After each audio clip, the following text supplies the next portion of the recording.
Una vez concluida esta etapa del proceso electoral que tendrá como verificativo fundamental el próximo 2 de junio, es decir, una vez transcurridas las precampañas electorales con rumbo a la presidencia de la República y engranando ya los partidos a quienes serán sus candidatos a diversos cargos de representación, tanto regional como federal, la pregunta es cómo llegan las candidatas, en particular, cómo llega Xóchitl Gálvez luego de que,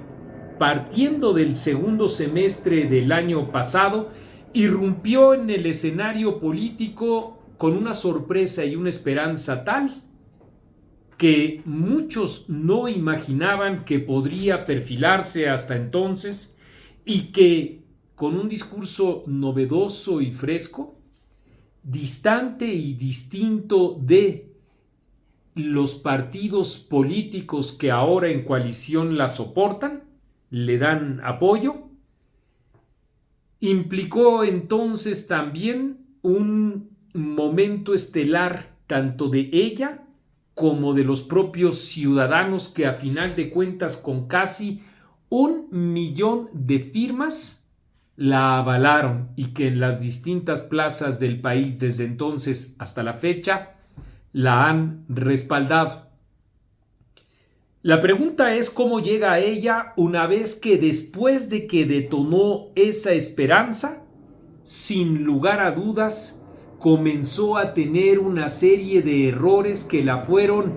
difuminando y que incluso fueron disminuyendo ese propio entusiasmo, dado el carácter acartonado y duro que empezó a tener ella misma en su propio discurso, además de desangelado, sin brújula y sin dirección.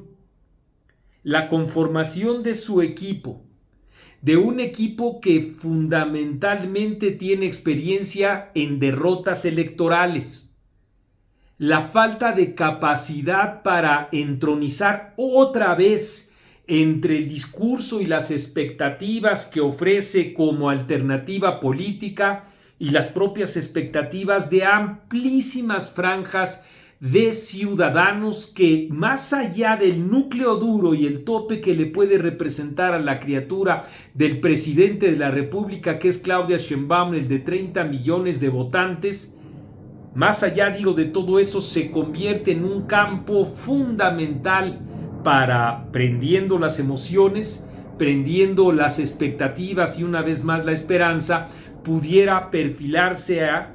una competencia mucho más cerrada de la que se manifestó a través de distintos estudios demoscópicos en el país finalizando 2023.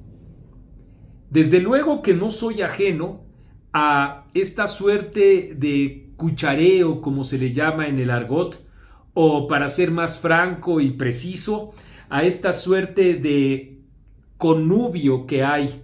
entre el gobierno federal, su candidata oficial y las principales casas encuestadoras, que le han dado a Claudia Sheinbaum no 20 ni 30, sino hasta 40 e incluso 50% de puntos por encima de Xóchitl Gálvez, totalmente inverosímiles. Por eso, en ese sentido, y solo en ese sentido, está tan turbio nuestro intercambio público y la información al respecto de las preferencias que, seriamente estudiadas por trabajos demoscópicos, se han convertido entonces en una arma propagandista, que es lo que ha hecho la criatura del presidente. Siempre teniendo en cuenta eso, no podemos dejar de ignorar que el 20%, entre el 15 y el 20% de distancia es lo que ha reconocido Xóchitl Gálvez incluso como ventaja de Claudia Sheinbaum. Es importante señalar esto porque una cosa es el repunte que bien pudiéramos verificar en Xóchitl Gálvez, y otra cosa es que, como ha dicho Héctor Aguilar Camín, un discurso no hace verano o un discurso no será suficiente para emparejar de por sí una contienda que se muestra inequitativa. En efecto, teniendo en cuenta esos trabajos demoscópicos que en realidad son instrumentos de propaganda, y teniendo en cuenta también un hecho fáctico, un hecho innegable como es el que Claudia Sheinbaum lleva más de 2 años y medio desde que comenzó de manera ilegal su campaña electoral, sin dejar de reconocer eso, es importante también aceptar que la serie de equivocaciones que en su estrategia llegó a tener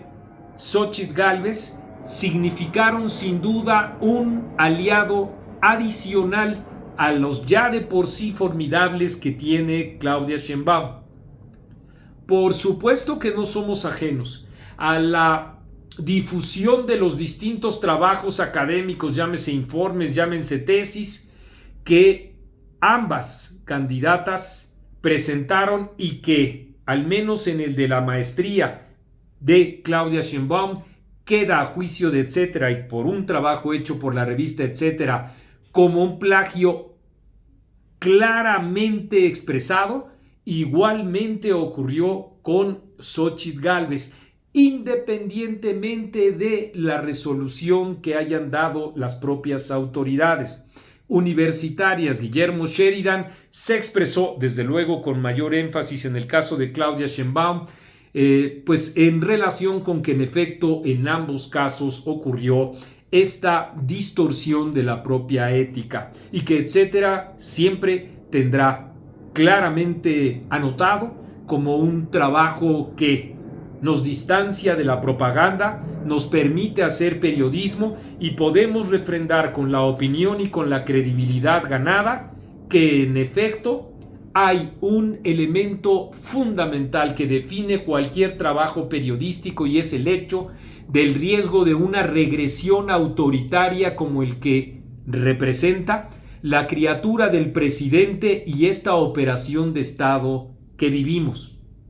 Lo cual, desde luego, no implicará en modo alguno que dejemos de señalar equivocaciones como la antedicha o como la que después se dio a conocer por parte del propio dirigente de Acción Nacional, Marco Cortés, en donde en connubio también con el PRI hasta acordaron notarías. Se acordarán ustedes que incluso, y qué bueno, me parece que es otro acierto de la campaña de Xóchitl Gálvez, ella misma se deslindó y condenó ese tipo de prácticas y adicionalmente señaló que su compromiso principal se encuentra con los ciudadanos.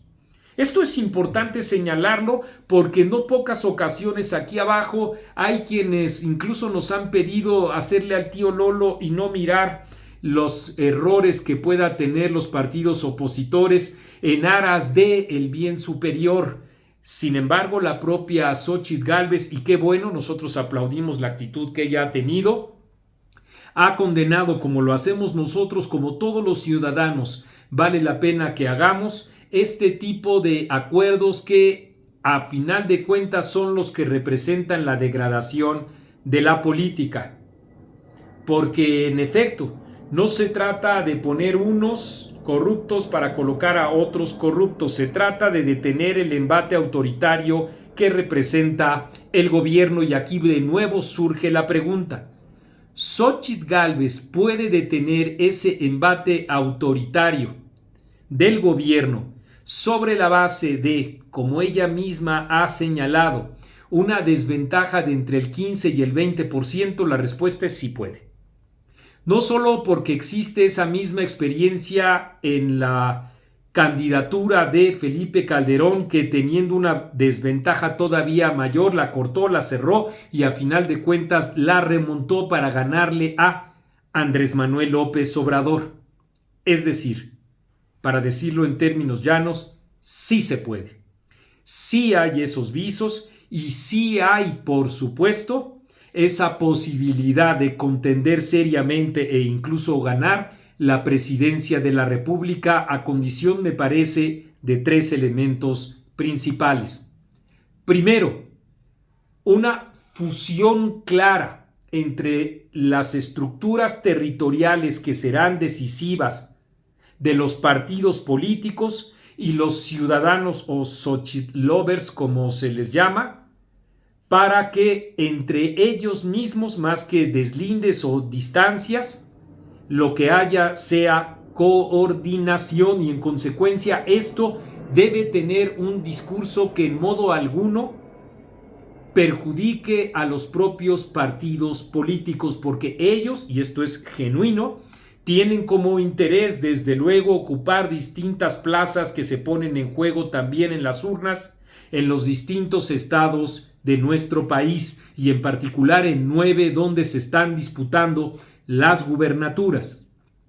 2. A condición de que su equipo pueda responder con la misma prontitud, rapidez y precisión a todos los embates que distintos líderes de Morena, un día sí y otro también, expresan en contra de Xochitl Gálvez. Ella no puede ni debe concentrar como un pararrayos todas las críticas, y menos tampoco puede estarlas respondiendo una a una. Y de ahí se desprende el tercer elemento, el tiro de la propia Xochitl Gálvez, si así me lo permiten ustedes decir,